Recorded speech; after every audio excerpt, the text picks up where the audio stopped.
Somos los occidentales unos seres esquizofrénicos, divididos entre, por un lado, lo matrístico y lo patrístico. Somos unos seres bien curiosos los occidentales, ¿no? Yo creo que sí, efectivamente, digamos, nosotros crecemos en lo que, si tú lo miras y escuchas bien te das cuenta, cada vez menos, ¿eh? Porque hay continua presión para transformar ese espacio de la infancia matrístico en un espacio patriarcal, de control. ¿Dónde se ve eso?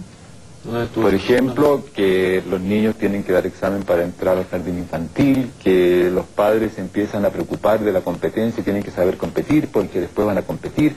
Entonces tienes todo el discurso del ser, de la cultura patriarcal metido o metiéndose en las relaciones de la infancia. Si tú en el colegio le dices al niño, si usted, señora, señor, papá, mamá, lo que ustedes tienen que ser es amorosos con el niño. Sí, pero es que entonces se sube la cabeza, desconfianza. Pero si yo le enseño solamente a colaborar, después van a tener que competir, desconfianza. Eso tiene que ver con la cultura patriarcal. Entonces esta esquizofrenia nuestra, que aparecía en la adolescencia, está siendo empujada a la infancia. Y yo pienso que todo este incremento de la criminalidad juvenil tiene que ver con eso. Yo pienso que hay un solo factor fundamental en la expansión de la criminalidad juvenil, y es la penetración de la cultura patriarcal a la infancia, que separa a la mamá y al papá como acogedores, como un espacio que acoge a los niños donde ellos pueden crecer en confianza consigo mismos, y los pone en un espacio de competencia o abandono. Por ejemplo, esto de que la mujer tenga que trabajar es una ruptura del espacio matrístico de la infancia. Y entonces los niños no solamente crecen abandonados, por así decirlo, de una presencia, sino que de un espacio psíquico. Y lo que ven es todo en lucha. Los papás se gritan, mamá, papá, se pelean en la televisión, agresión, se pelean, y entonces crecen viéndolo todo en términos de agresión y apropiación. El lado oscuro, la sombra, como decía Jung, ha sido escrito por el psicoanálisis, pero no es también una realidad constitutiva, humana, profundamente humana, que está en el inconsciente, que tiene que ver con miedos, con terrores atávicos, con lo oscuro, digamos. ¿Cómo negar lo oscuro? ¿No es peligroso también negar esa dimensión humana? No, por supuesto que no hay que negar nada. El problema es que lo cultivas o lo miras y desde la reflexión escoge otro camino. Si el niño no nace en la agresión, si el chupar la teta de la mamá no es un acto agresivo, se come a la mamá pero no es agresión. En el momento en que yo, mamá, pienso que este ser me está comiendo y que es una agresión, entonces mi relación es esa y me comporto de esa manera. Pero al mismo tiempo yo puedo cultivar la agresión. Por ejemplo, la cultivamos cuando hablamos de competencia.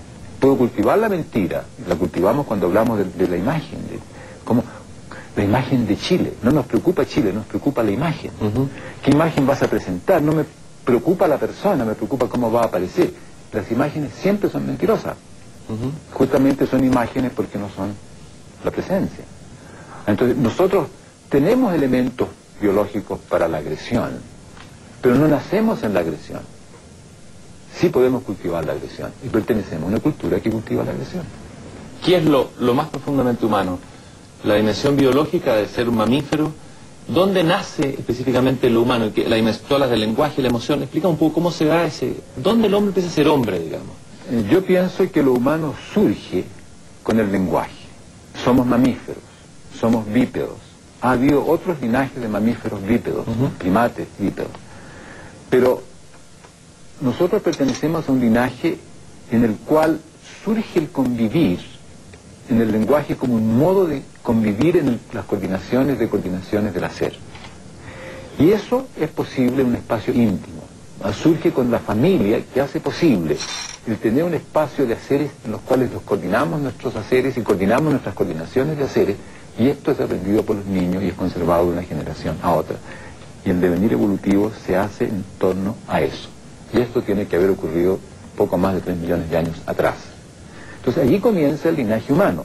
Ahora, los humanos modernos, claro, somos el presente de una historia de muchas transformaciones. En el momento en que eso ocurre, el tamaño del cerebro de nuestro ancestro habrá sido 450 centímetros cúbicos y el actual es 1450 centímetros cúbicos, 3 veces más.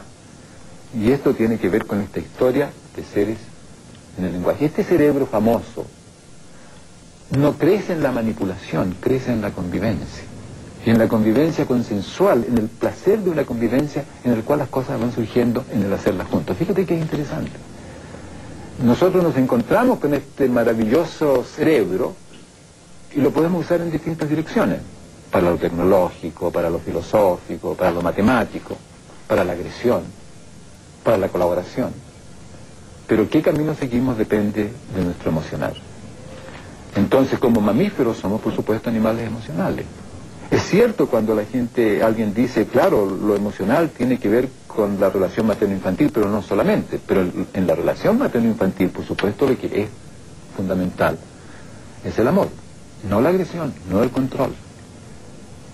Hoy en el mundo se ha avanzado en relación a esto, por lo menos en algunos discursos oficiales, en rescatar la diferencia, en rescatar a las minorías, en rescatar lo femenino. Pero surge también en Estados Unidos por ahí un libro en que se dice que lo masculino ha sido de alguna manera degradado, o lo masculino está en retirado, lo masculino está... ¿Qué pasa con lo masculino? No, yo pienso que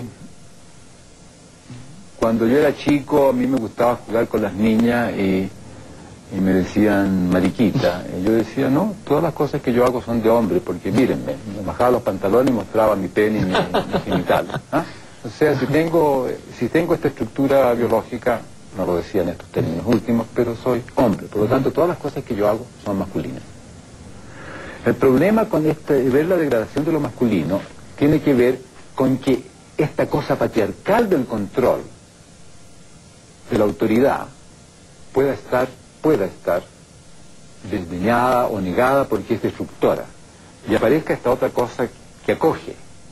Yo distingo entre papá y padre. El papá es como la mamá.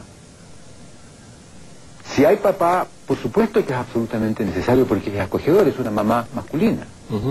Y esta mamá masculina, si por alguna circunstancia la mamá femenina desaparece, es mamá completamente. Pero el padre es una figura de la cultura patriarcal. Es autoridad, es control, es exigencia. Y este padre de nuestra historia, digamos hasta hace 40 años atrás, estaba en un conflicto. Por un lado quería ser papá, acogedor, pero por otro lado tenía que ser padre, porque tenía que representar la autoridad. Así que él estaba en conflicto. Así que cuando digo yo que si no hay papá y no se le dice al niño, pobrecito hijo mío, no tienes papá, no hay conflicto, no quiero decir que el hombre, como ser que está con el niño, no sea fundamental cuando está con el niño.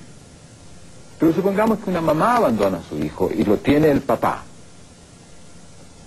Si yo le hablo todo el tiempo a este niño, pobrecito hijo mío, que te abandonó la mamá, por supuesto la ausencia de la mamá es una cosa gigantesca. Pero si no hago eso, yo puedo explicar respetuosamente por qué no está la mamá. Y esto puede ser un saber sin ser un sufrir.